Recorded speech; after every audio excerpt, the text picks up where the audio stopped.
Welcome to today's episode in our series on parts of self. Last week we discussed the nurturing part, and today we're going to talk about logical part and then wrap up the whole parts of self series. So that's what we're learning about today. Okay, this way into your logical part. All right. Well, welcome back, everybody. So here we are, and we're going to be talking about the logical part today. Mm-hmm. Right? Okay. All right, Yes. Brittney, take it away. All right. So logical part is probably the most straightforward part of self we have. Its job literally is just to be logical. So that's thinking logically. 1 + 1 = 2. How do I get from point A to point B with the least amount of time and distance in between? So logical parts, again, they're just there to be logical, figure stuff out. When unburdened, they tend to be a more dominant part of ourselves, and in a good way. We want our logical part to be more dominant. It helps us navigate life a little more logically. With, not trying to be redundant here, but literally that's what this part is for. Logical parts look at things with consideration and not emotion, but factor in emotion to the logical equation. So, for example, if I have a problem, I'm trying to problem solve, and I have some emotions in this. Well, my emotions are, again, just signals that say, stress response is on or not. Stress response is on. I've got a real or perceived threat. So, logical part looks at these emotions and say, yeah, there's a stressor. There's a threat here. Is this a real threat? No. Is this a perceived threat? Yes. What steps do we got to take to solve this thing and get rid of this perceived threat? So, logical part isn't emotional, but will understand that emotions are valuable and have something to bring to the table. Logical parts work very well with all of the other parts of self, especially if they're all unburdened as well. However, when logical parts get burdened because things just aren't making sense, they tend to go offline. Logical parts will get burdened and operate, but a lot of the time they just want to say, fuck it, I'm out, and let critical tag team in. Ah. So, for example, if I'm trying to figure something out and I just can't figure this out, what the fuck? Yeah, I'm not thinking logically anymore. As there's my critical part. This is fucking stupid. Been there. Oh, yeah. I think we all have. Yeah. Can you think of anyone off the top of your head who's never gotten that frustrated to the point where their logical parts just dipped out? No, I mean, I'm sure everybody has. I probably haven't seen it in every single person I know. Sure. But yeah, I do see it in myself for sure. Oh, yeah. In my husband. Uh-huh. Yep, mine too. And yeah. Yeah. Yeah, I think if anyone is in a decently close relationship with anyone, you're going to see that moment at least once. Because life is stressful. We're all going to come up with these frustrating things, and it's just like, it happens to all of us. Yeah. So our logical parts don't necessarily want to go offline, but they also understand, well, if this isn't making sense and it's not my job anymore, it's another part's job. And so that's why they let critical tag team in, essentially. Any part that is intensely emoting and tapped into the stress response will often throw logical part out of the driver's seat. So if you're trying to be logical, but emotions too much, stress response is too much, logical is just kicked out.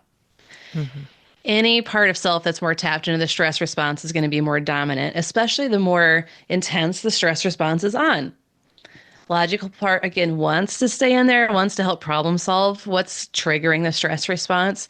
But again, it's not necessarily logical's job to do it all themselves. So again, tag team out, other parts come in, and other parts are more equipped to handle certain situations. So logical part, again, will really be mindful and thoughtful and like look and see the big picture.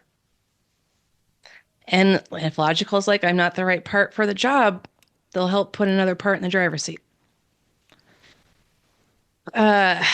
So this is where things get tricky. Logical part can get roped in by other burden parts, especially protector and critical. So protector and critical rope in logical to help justify their bad behavior. Like if critical is saying, well, I want this person to do what I want, and I know I'm being controlling, but I'm just going to justify it by saying, well, you're a terrible person and you don't know what you're doing, and blah, blah, blah. So it could also be like, well, you made me hit you. You know what I'm saying?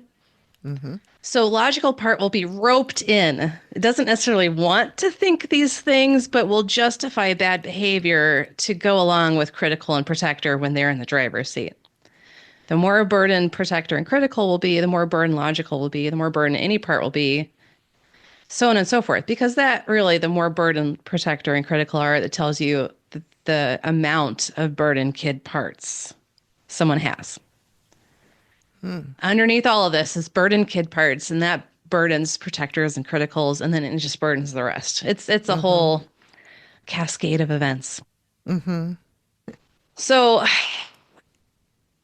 logical knows when it's being roped in, and it knows these behaviors aren't necessarily logical, and it knows it doesn't necessarily want to make sense out of this, but again, it's being held hostage, it's being roped in by protector and critical. Do this or else.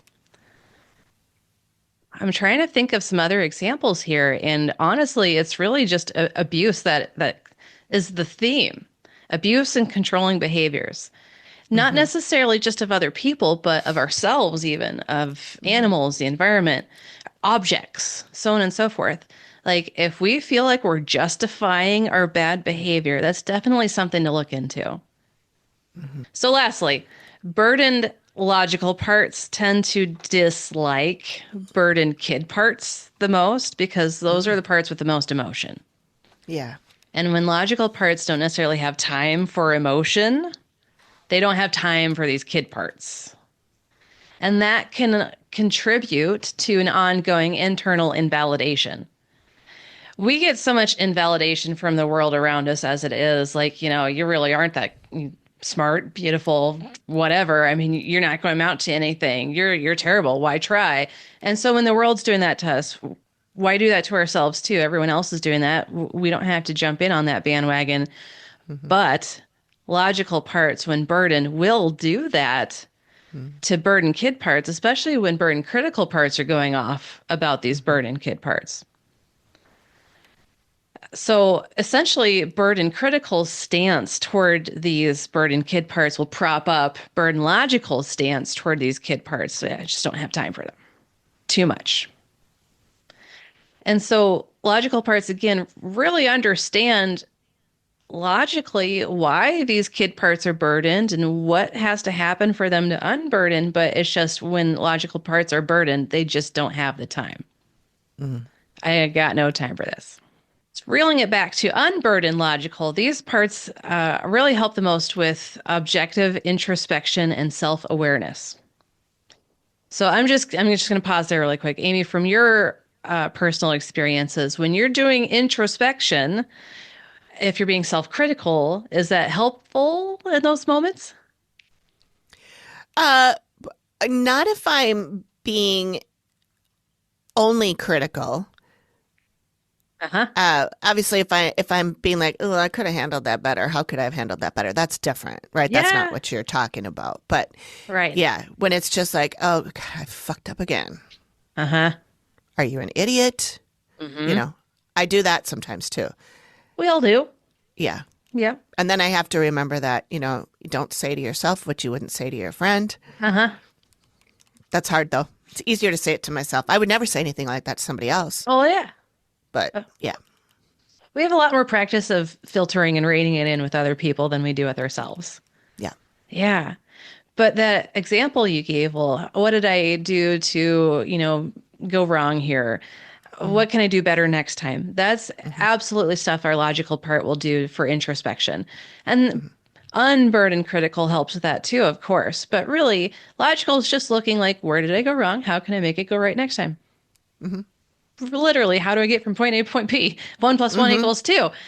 Yeah. Yeah. The only time unburdened logical part will hinder anything within ourselves is with our own intuition or spirituality. Mm-hmm. For example, if my intuition is saying, don't go there, And my logical brain's like, well, there's no logical reason not to go there. I'm going to go there. And then I go there and I'm like, oh, it was a shit show. Like my intuition's like, see, I told you. Yeah. So logical parts want things to be logical, and spirituality, intuition, that realm is not logical. Hmm. They will overlap, but they're completely different realms. And so logical wants to put things into a logical box, spirituality, spiritual beliefs, intuition, gut feelings, all of that stuff. They really don't go there. They don't go there. They don't go hand in hand. So when you're in your spiritual realm, you want to ask your logical part to just like, it doesn't have to be logical. Just go with it. Yeah. And logical is going to be like, why? Because this doesn't make sense. And I Hmm. don't know if I like this, but okay, I'll try, I guess, maybe. Yeah. I see that a lot of times when I am like meditating or I'm just laying in bed thinking about things and or falling asleep and something happens and I'm like, what was that? Like that was weird. Yeah. Um, I always immediately go to, oh, your brain's just doing something. It's Mhm. just your brain is doing some weird shit. Yeah. That wasn't that wasn't really your dad or that wasn't really your pet or whatever. Hmm. And then and then later when I look back, I go, well, what if it was? Why Hmm. can't it be? Right. And so I'm always fighting that. Hmm.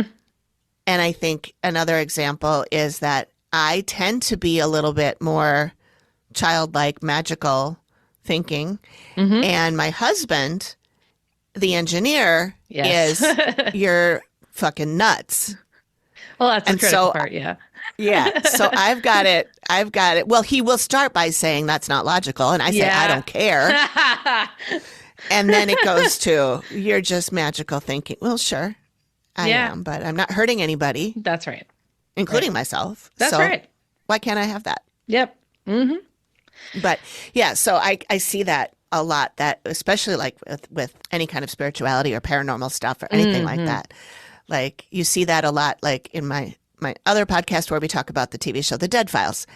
In The Dead Files, we see that a lot with clients, Hmm. and it's usually, not always, but usually it's the wife Hmm. who sees things. She's the intuitive, or she's the empath, or she's actually a medium, Hmm. and she sees stuff like that. And the husband's like, ugh, that's not true. That Right. doesn't make any sense. And I get that it's really uncomfortable for somebody who's logical or critical or both are Hmm. really driving the bus all the time. It's Yeah. really uncomfortable for them to even pretend to imagine that Yeah. something else could be going on. Absolutely. Yeah. Nailed it. Totally. Yeah. So it's really hard because, again, our logical part wants things to make sense. But again, the spiritual realm isn't in the realm of logic.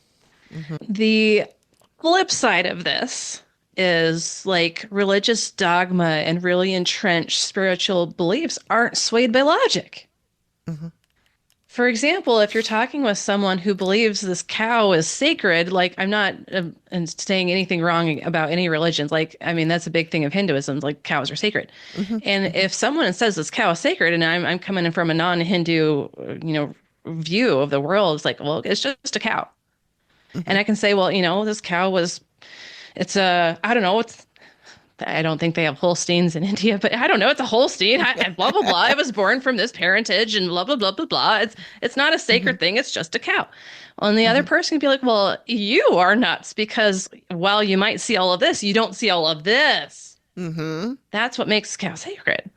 Hmm. Okay, so we're fighting a battle that's never going to be won because these two things, while they might overlap, are very, very diametrically opposed in good ways because spirituality shouldn't necessarily be logical and logic shouldn't necessarily have that spiritual element, if that makes Hmm. sense. Yep.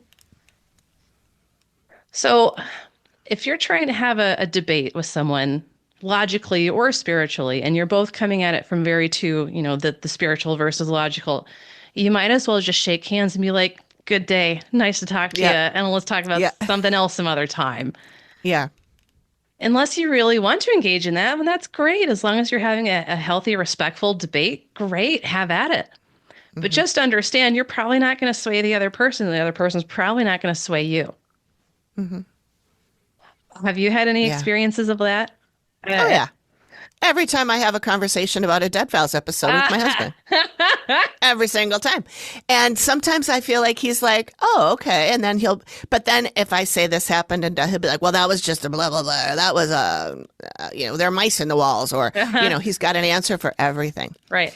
And then if I say, no, they already checked and there were no mice in the walls or whatever, he's like, well, then it was something else. I'm like, yeah, it was something else. It was the great grandmother or whatever. And he's like, no, Hmm. it fucking wasn't. Hmm. And then I go, okay, I'm done. I'm sorry I even brought it up. Yep. I shouldn't, we went too far. I thought we were going well. And now, nope, nope. We hit the road. We hit the roadblock, the Yep. wall, and now we're done. Move on. How was your Exactly. lunch? Yes, indeed. Yeah, that's it. Yep. So we know how that goes. Let me move on. Our parts of self, the dream team, if we're looking at our parts of self, is spearheaded by logical, unburdened, critical, unburdened, nurturing. Of course, all of these unburdened. Logical, critical, nurturing. Logical because again, it helps you figure stuff out. Critical is there for you really to help meet your own needs and wants and making sure that, you're being respectful, other people are being respectful and nurturing because you don't just want things black and white. You want to make sure that you're actually taking care of the other person's actually taken care of. I mean, in our society, especially in our society, in the world in general, there's so many transactional relationships, tit for tat, quid pro quo. Hmm. And there's very few relationships just built on a mutual respect and you're a person who's worthy of dignity and my time and you have value. You might be different, we might be the same, but because you're a human being, you have worth. Hmm. So having that sort of mindset really comes from nurturing part. The transactional stuff really comes from critical because, it is, for example, we're doing a podcast, we're friends, all of these things, but what we're doing right now in our relationship is kind of transactional. You're my producer, I'm giving you this content, blah, blah, blah. And if that's all a relationship was, that's all it would be. However, with both of us having more dominant nurturing parts, of course we care about each other. I ask how your mom's doing, how are things, and you Hmm. ask how I'm doing, so on and so forth. It's Hmm. not just a transaction. Hmm. It's meaningful. It means more. And that's why we really want our nurturing part to be in this like dream team of our parts of self because we don't want things just to be black and white. We don't things just to be I'm an object, you're a robot kind of stuff. We're humans. We're humans. Hmm. If any part of you just jumps in the driver's seat and throws logical out or just throws you, the self, out of the driver's seat, that's an area for introspection. That's something that logical can help you with. If you notice, oh, my critical part took over. Okay, logical part, help me figure out what went on there. What can we do to help problem solve this perceived threat so critical doesn't have to jump in next time? Or if a burden kid part jumps in the driver's seat, oh, you're treating me so bad. Why are you being so mean? Well, logical part helps figure out, well, what was mean about that situation? What was that other person doing? What did I do to contribute to that? So on and so forth.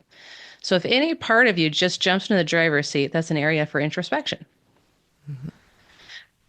Just remember, if any part takes over the driver's seat, it feels like it has to. And this is almost always rooted in past bad experiences. And when this happens, again, logical part gets shoved out of the driver's seat, or at least its advisor role to the self. So if the self is more in control, logical is not necessarily driving the bus. The self is, but logical is right here, right in self's ear, being an advisor. And so sometimes that gets kicked out of that spot too, and another part comes into that advisor role where it's not taking over the self altogether. Hmm. But even with that, that's an area for introspection. So with all of this being said, this is where I'm going to wrap up with all of the parts of self. Hmm. The best setup I've found to interact with and work with parts of self is what we've been basically talking about. It's developed by Julie de Beauvois-Aguja from her basic six-part system. Basically, all of the parts of self we talked about: logical, critical, protector, kid, responsible, nurturing. She basically developed those are the main functions of parts, and she developed the mental meeting space of how to visualize your parts of self. And that was based from Fraser's dissociative table, which came before her. So I'll just kind of give the very brief, quick and dirty rundown of how this works. First of all, you develop your mental meeting space. This can be somewhere real, somewhere imagined, somewhere you've been, somewhere you've always wanted to go. A lot of my clients will use somewhere in nature, like the beach or the mountains. A lot of people use a room in their house, like the living room, a bedroom, dining room, whatever. I use my dining room because that fits all my parts in. Mm-hmm. So you just want to just visualize that mental meeting space. So I'm looking at my dining room right now. Put yourself where you want to be in the mental meeting space. Just visualize yourself there. Once you feel like that's solid, cool, you can let it be. And then you start with visualizing one part at a time. Pick a part, any part, doesn't matter. Usually start with logical, that's easier. If you start with kid or protector, that's usually harder to start with. So start with something more prefrontal cortex, like logical lives in there, like in the front of your brain. That's where the most complex processes in your brain take place. So you want more logical, more responsible. Start with those easier parts.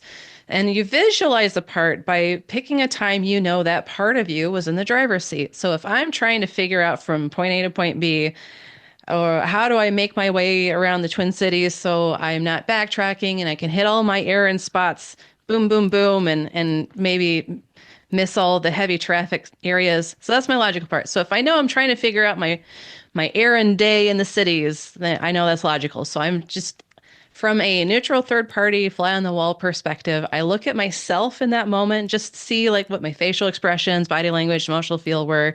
Well, if I'm, just trying to figure something out and just doing errands, I'm probably like, I'm looking at my phone, like, yeah, yeah. So I would look at that and then I'd get a picture of that. Go back to the mental meeting space, put yourself back there, and then bring in that picture of that part of you. And that part of you, once in the mental meeting space, it's like a whole nother person. So you talk with your parts like they're whole other outside people. Mm-hmm. So let's say you brought logical in, and logical looks around, and you're like, "Hey, logical," and logical might know you, might not. And this is the same process you do with all of your parts till all the basic six are in. So basically, hey, logical, do you know what's up? Yeah. Do you know where you're at? Yeah. Do you know who I am? Yeah. Okay. Any issues we need to address? Nope. Cool. What part do you want to bring in next? I don't know. Let's bring in responsible next. Okay. So you repeat these steps. Pick a time you know you're being responsible. Blah, blah, blah. Well, rinse and repeat until you get all six basic parts in. In between bringing a next one and make sure there's no issues or things that are weird between parts. Like if you bring in responsible next, responsible might look at logical and be like, that wasn't quite right the other day or whatever. Okay, let's address that issue. How can we reach a compromise or, an agreement here? If she resolved, cool, let's bring in the next part. So it's fairly simple. It takes time, it takes patience, it takes working with yourself. If this isn't very easy to you, you've not really tried practicing mindfulness or anything like that before. It just takes time and patience. However, if you are looking at your parts of self and you're seeing something that's weird or disturbing in any way, that is a sign that something is deeper that really should be addressed. If you're getting any strong emotions off any of your parts of self, if you're getting any real like beef between parts of self, these are all deeper things that really should be addressed. And if if anything feels more overwhelming or intense than you think you can handle, that's when you want to find a therapist for sure. I'm Mm-hmm. going to loop back around to that. So when things aren't so heavy, working with your parts of self, what it really looks like is like you're a CEO having a meeting with your trusted advisors in a boardroom, or you're a coach discussing the best plays with your first string players in a locker room. You're a teacher leading a discussion with your students in a classroom, or you're just you talking with your best friends in your living room. It can look like any of that, whatever Mm-hmm. you want it to look like. Mm-hmm. So, again, if you're doing stuff with your parts of self and some stuff comes up, overwhelming, scary, dark, intense, whatever, your best bet is to find a therapist specializing in ego state therapy and EMDR therapy. I'm saying both because you want a therapist who's trained in both, because those are the two therapies that are the most complete for trauma, that really get to the heart of the issue, the roots of the issue, to really bring these things to the surface so they can be dealt with. If things are shoved so far down, down, down, down, that we can't even get to it, you can't deal with it. It's got to be brought to the surface to be dealt with. Yeah. So, some things that can go awry if you keep doing parts work without a good therapist to help you with these deeper things, things can get really disorienting, destabilizing with parts of self. The way they work together, it forms kind of a containment system for past junk and trauma. So if you start working with parts of self and how they operate starts changing, it can totally break down that containment system. Because parts of self, again, form around trauma and contain it within themselves. Mm-hmm. So for bringing a part to a surface with trauma in it, it's going to destabilize a little bit. The containment system is the rigid dynamics and patterns of interacting between parts of self. So what happens is with this containment system, it can start cracking. And so that means past traumas that were suppressed or repressed or whatever before start surfacing a little bit. So you might start getting some flashbacks. You might start getting some emotions or body sensations or junk from the past. You're like, oh, I thought I was over this. Mm-hmm. Probably not. Probably not. If the containment system breaks down even more beyond just cracking and fracturing and whatever, it can explode. So I use the example from Ghostbusters, and I know I've talked with you about this one before. So in Ghostbusters, the first movie, they have that ghost containment system where after they Mm-hmm. they you know suck all the ghosts into their trap, they put the trap in the containment system. It's a big old ghost prison. So the EPA guy comes in the first movie. He says, "Shut this down." Dickless? Yeah, that's right. Shut this down. And they're like, "Oh, I don't think we should do that." And he's like, "I don't care. Shut this down." And like, "Oh, I Mm-hmm. wouldn't do that." He just says, "I don't care. Shut this down." And they shut it down and it explodes. And all the ghosts go throughout wreaking havoc in New York. Mm-hmm. Mm-hmm. And that's probably my favorite part of the movie. I'm not going to lie. That's a good part. But you don't want that in your head. You don't want No, that in your head no, no. because it makes it really hard to just go through life. If you have trauma after trauma, or even just bit of trauma after bit of trauma bombarding you, it's really hard to function. It's hard to stay focused. It's hard to just be logical. Stress responses going off constantly. It's very disorienting. So if you have some deeper stuff in your parts of self, then it's going to be really important, again, to find a good EMDR and ego state therapist because it can be very disorienting. Even if it's a minor disorientation, the results of this can essentially just hinder the self from being in control. And that looks different for different people to varying degrees of good, bad, or otherwise. So it's just a caution. If you're looking at parts of self and things don't seem very easy with it, you might want to look into a therapist. Mm-hmm. When you're working on your mental health, sometimes the smallest rituals make the biggest difference. That's why we love Three Spirit, award-winning non-alcoholic elixirs designed by plant scientists and bartenders to help you feel good in every sense. Each blend has its own mood. Social Elixir helps you to connect and feel uplifted. Livener brings energy and focus without the crash. And Nightcap soothes your mind and body into real rest. Instead of numbing out, these drinks help you tune in, whether you need connection, energy, or calm. Head to us.threespiritdrinks.com and use the code THISWAYIN for 15% off your first order. Three Spirit, crafted for your mind, body, and balance. So lastly, I'm talking about self-control because self-control is the best sign of good mental health. And I'm going to sum this up the most succinctly I can. Life's a bitch and then you die. I've heard that. Yeah, right? So the thing is, throughout life, you're going to have stresses. You're going to have shit that happens. You're going to come up against real and perceived threats for the rest of your life because we live in a world that is full of real and perceived threats. Mm-hmm. Good mental health is being able to tackle these threats from a balanced state, incorporating all of your thoughts, emotions, body sensations, motivations, part of self, stress response, intuition, etc., and then using them adaptively to successfully complete the stress response cycle and turning it off. That's good mental health. Mm-hmm. Being able to confront these real or perceived threats with all of yourself and turning off the stress response. That's good mental health. Poor mental health is the stress response and emotions and parts of self tapped in the stress response taking over with chronic anger, anxiety, depression, or all of the above and more, with the stress response never completing its cycle or turning off. So essentially, good mental health is problem solving with all of you.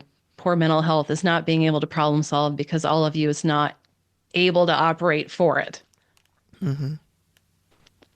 People want to mystify what mental health is, and that's really the long and short of it. What are your thoughts there? I'm just curious.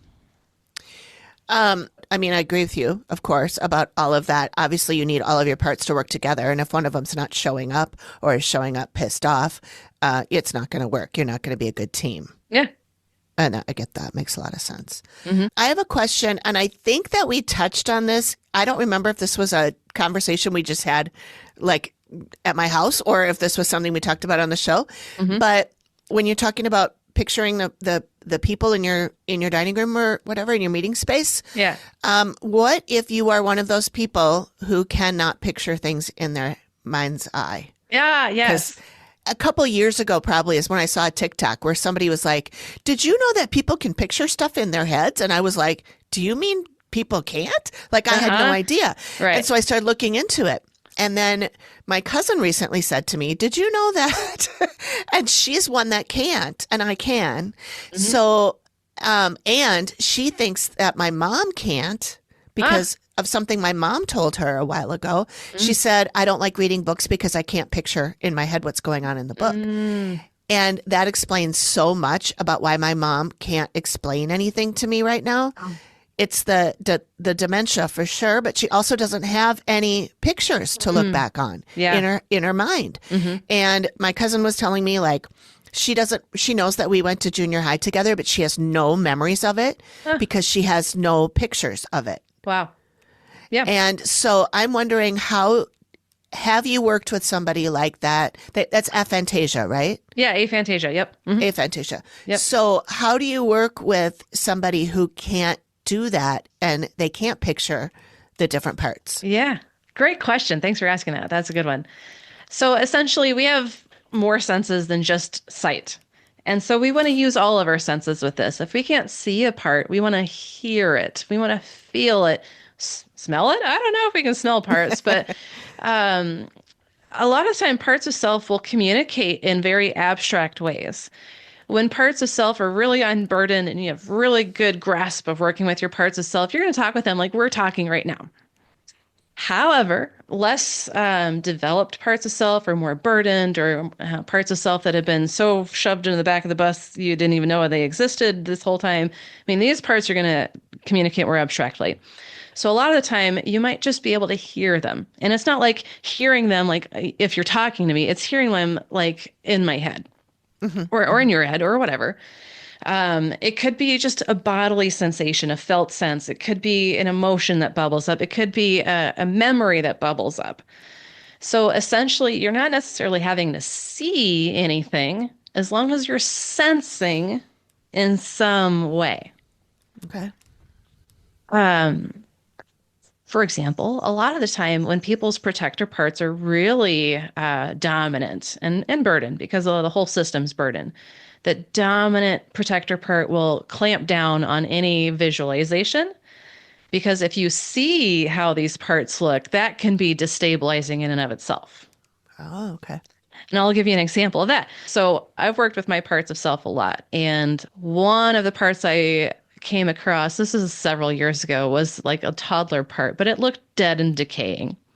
Mm. Yeah. And like, oh, that's really disturbing. Yeah. And so I've been doing parts work for a long time. And even with this own part of myself, I didn't know what to do. So I'm just like, well, we're just going to let this part be in the mental meeting space. We're just going to hang out and just sit with it. It's cool. So I spent like a week just sitting with this dead, decaying little toddler part. And then eventually it's like, okay, it is what it is.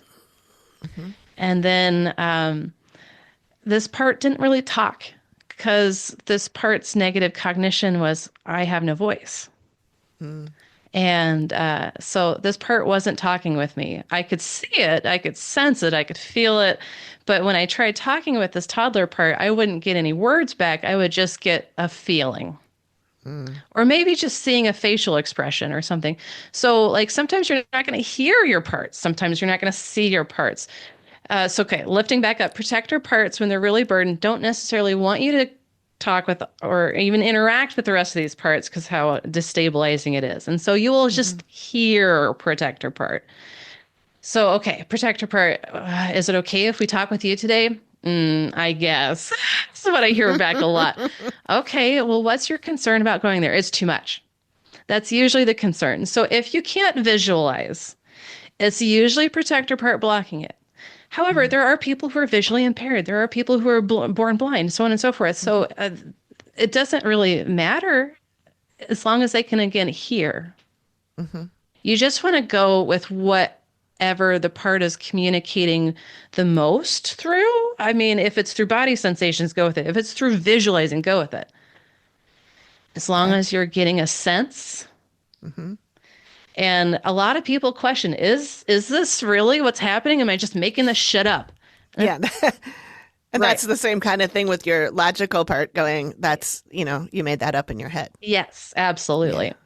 So the thing is, what always will tell you if it's real or you're just making shit up is how you physically feel. Your body sensations will tell you if it's real or not.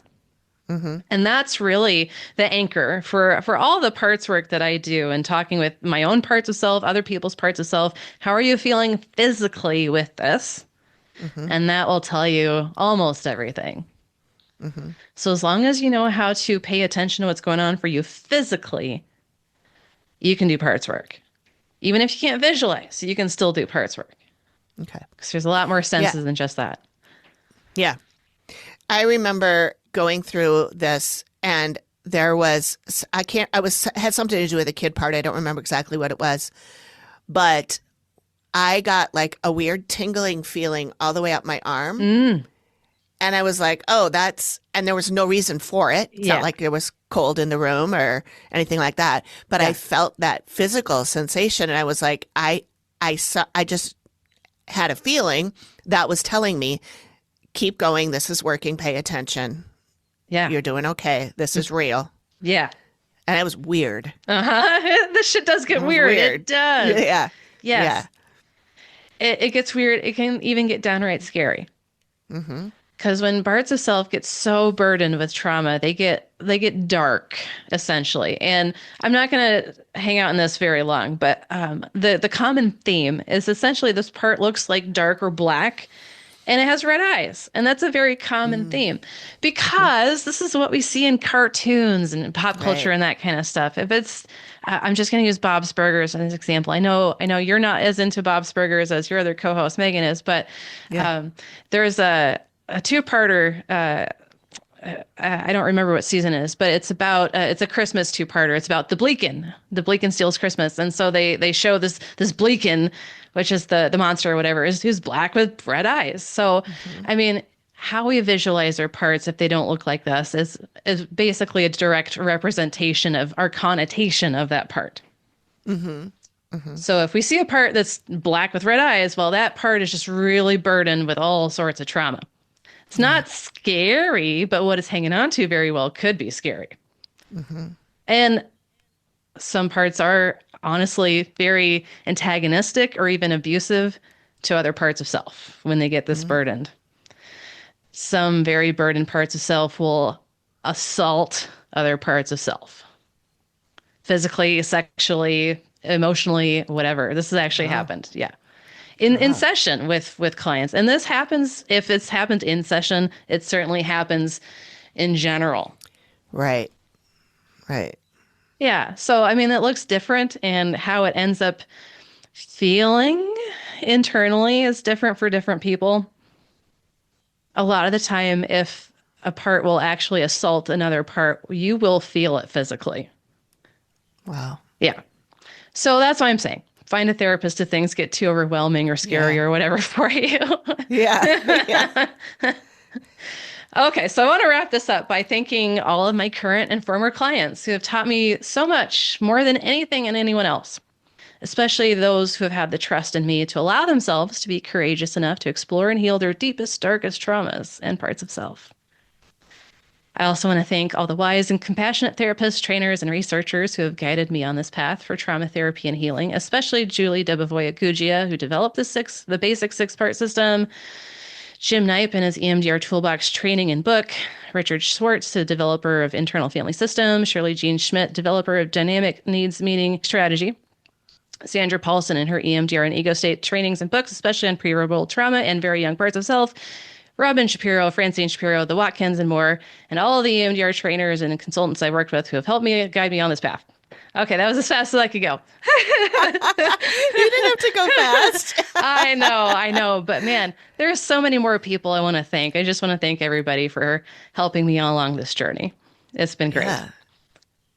Well, and I'm so glad that you've done it because it's been fascinating for me to learn about it. Yeah. I love it. It's so interesting.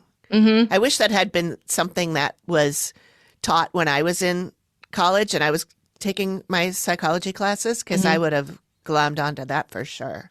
Right. I didn't. Closest we got was because I'm 100. If you didn't know that, the closest we got when I was in college was the ego and the superego, Right. which was fascinating to me. I loved Freud stuff. Well, yeah. I thought it was super interesting. Yeah, So this, yeah, definitely would have been something I would have gotten into too. absolutely. And of course, I teach Freud because he's like the father of modern psychology or whatever. Right. But all of these deeper therapies and modalities and stuff, they're not going to be taught in college.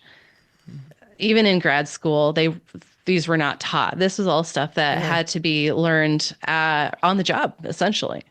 Really? Yeah. Okay. Yeah. No one's really. I'm making a blanket statement. I can't speak for every single program or college or whatever, but essentially, no program is going to teach you how to do these types of therapies. They're going to give you the basics Hmm. of like how to talk with people, that kind of stuff. But the therapy that you learn how to do is through your internship and all of the on the job Okay. training essentially you take. Sure. Okay. So I didn't graduate an EMDR therapist. I Yeah. was a baby when I graduated with my master's. My goodness. With your master's, still, had so much to learn even after that. That's a lot to think about. Yes. Yeah. But that's why we have continuing education Hmm. credits every year to Sure. renew our license and all of that stuff. Always new stuff coming up, right? Oh yeah, always. Always new things to learn Mm-hmm. But that's a in good any thing. field. But yeah, in psychology, I imagine for Yeah. sure.